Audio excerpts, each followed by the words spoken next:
Hi guys, Yolanda here from Vent Company, your ventilation specialist, and we are the proud distributors of the Löwenstein Medical Adult ICU and Home Ventilators in South Africa. Today we're going to review the system test on the Elisa ICU Ventilator. Why do we perform a system test? To check the ventilation functions of the device alarm systems, the circuit for leaks, and to determine the resistance and compliance in the circuits. A system test must be done before ventilation can be started. Take note, calibrate the oxygen before the system test, choose the correct patient category, adult or pediatric, and connect the correct circuit size for the patient category.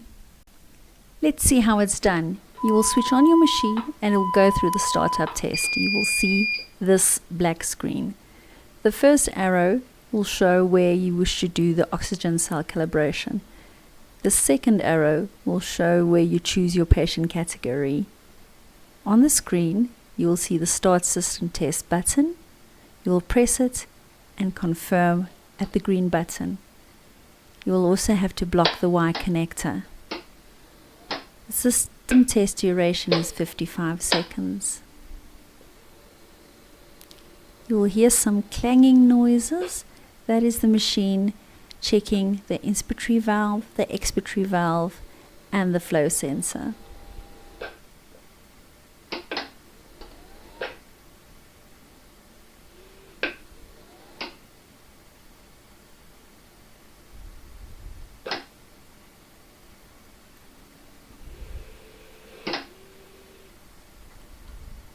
Near the end of the test, the machine will prompt you to open the Y connector. Our test has been successful and you will go automatically to the standby screen. Now you can start ventilating.